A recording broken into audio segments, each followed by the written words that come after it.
It's always good being on Gold Beach. There's a big one. You can see the Mulberry Harbours over there. Yes, you can see them all the way up to the Mulberry, can't you? The breakwaters, Yeah. But this is King Section. This is where 69 Infantry Brigade are coming in, all part of the 50th Division. But what I always kind of think is really, really interesting about this is you kind of think, okay, so they're at the top. That's 16,000 men. Yeah. Okay, and what happens on these invasions? It goes like that. Because in your division, you've got your 3 brigades, each of 3 battalions, each of 845 men each. Yeah. And when you're attacking with 69 Brigade, you're actually attacking with 2 battalions up, 1 in reserve. Well, with 10% left out of battle. 2 companies up, 1 in reserve. 1 in reserve. So actually... 2 platoons up, 1 in reserve. Yes. So what you're actually landing with is about 400 men. Yeah. Something like that. So it's sort of like that. Yeah. So you say, well, we're attacking with this whole division, but actually you're not. No. You're not attacking a division you at never all. are. You never are, right? And this bit here, you know, a few hundred men plus fire support from offshore naval guns and all the rest of it is not a lot to assault a fixed position like this. No. And actually you can see, you know, these rocks were here at the time. This is the old sea wall.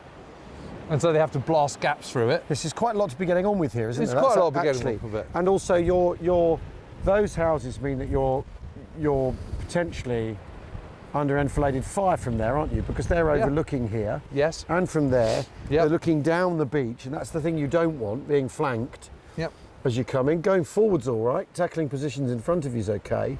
It's being flanked, it's fire coming down that's the Yeah, and then you've got to get up there. And then you've got to get up there. I mean, am I right in thinking... Excuse Bless me. you. There are shoals off there, because there's a buoy out there, so they've got to come... I don't know, actually. Because on the map it was Roche to something. Yeah, maybe. So they've got to come in at an angle, haven't they? And They've also got the to other come point in- is as we saw on that map, you've got a big section where it's just marshy land. Yeah, yeah. There's no point in coming ashore there because No. you're not going to be able to get off it. No. Which is why the Germans focus their defences around this road, because and it's obviously why the Allies want to attack, because there's a gap in the sea wall. There's that route up there. But it's quite defendable. It's quite defendable. You know, it's quite So how a does tough the nut to crack. how does the first hour go here then? Well, it's not too bad. They managed to get ashore. They managed to neutralise these positions in comparatively quick order, and then they start pushing in. But what's happening is what they discover, the 6 Green Howitzers, is that as they get up to there, they're still being enfiladed by gun positions out to the right of that road straight up ahead, and that's what we're going to have a look at in a minute. Yeah. Because this is when Stanley Hollis really kicks in. And he's just one of those absolutely classic sergeant majors who's absolute backbone. Everyone wants one like him. Yeah. Because he's tough, he's a classic category B. If you think about those A, B, C categories, C, D categories. C being the majority, D being those who run away, very small number. A being someone with a bow and arrow, basically, going forward, cutting A being throats. George Jellicoe, who just loves it. Yeah. Just, it's scouts with guns. Yeah. And B's those who don't want to be there, want to go home and run their pub, but And now they've will got go the extra yard. Now they've got to get on with it. Yeah, they're the ones that are going to lead the C's into action. Yeah. And he's one of those. He's what the backbone of every single army there has ever been. Yeah. Tough guy. Yeah, a very tough man. And it's a long way. I mean, the thing is, when you chart it out on the map, it looks nothing, doesn't it? Well, no, it's 5 inches to a mile on that map. So we've quite a way to go uphill and then on. Yeah, I mean, I think you've got beach defences here, and then you've got them on that ridge there. That's quite a kind of double hit of defences. I mean, it's a good job the troops here aren't much cop. So you've got quite a lot. You just see it, can't you? Yeah, you can, because you've got your defences here, your immediate defences on the absolute crust. Yeah.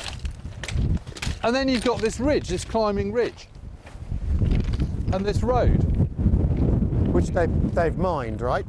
Yeah. And there's an anti-tank ditch running across here, so to bisect this road, so you can't outflank this road. Yeah. And you've got a reverse slope, so all sorts of goodies if you're a defender. Yeah. You've got the reverse slope to keep your guns clean and all that sort of stuff. Yeah, it's quite a tough nut to crack.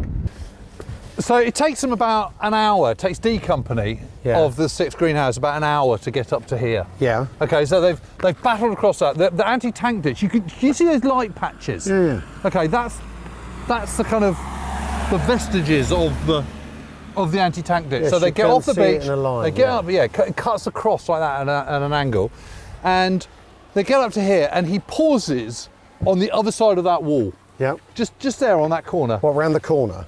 Yeah, so on this side of the road, just on that corner there. And he pauses there with Major Ronnie Lofthouse, because he's CSM of D Company. Yeah. Major Ronnie Lofthouse is the CEO of D Company.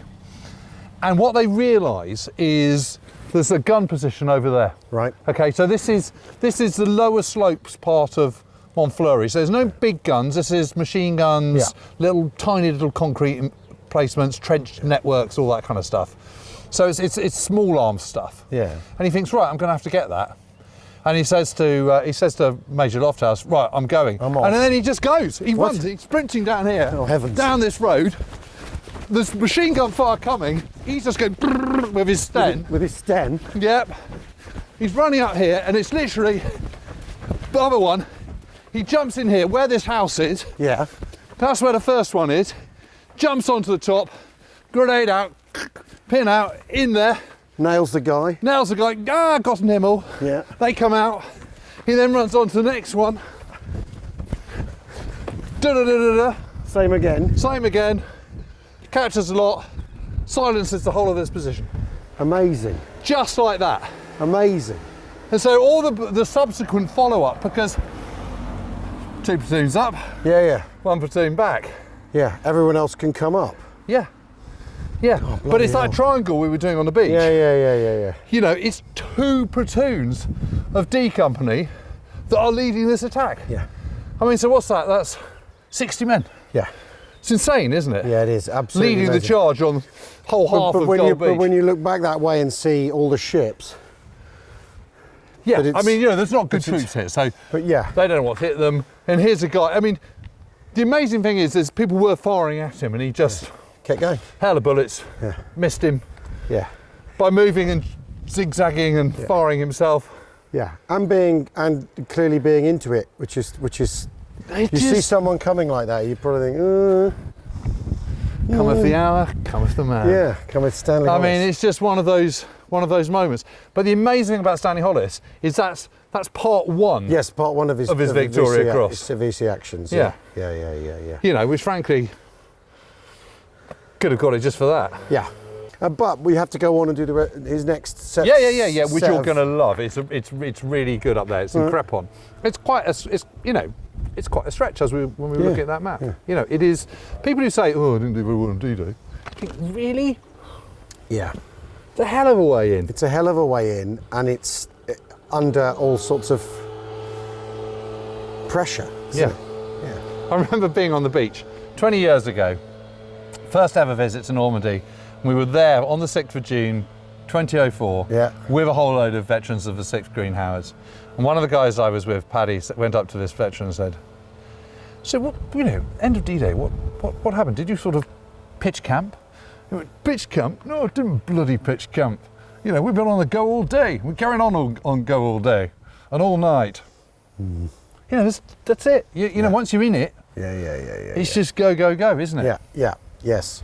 And then Rest your head under a tree if you're lucky. Yeah. For a couple of hours. Have a brew. Have Your a brew. uniform's still wet. Yeah, probably. And all that. Yeah. There's no pitching camp. No. Resting on your laurels after D-Day. It's push on. Yeah. Let's go and see. Let's go. Yeah. Let's make like Stanley Hollis and head for Crepon. Yeah.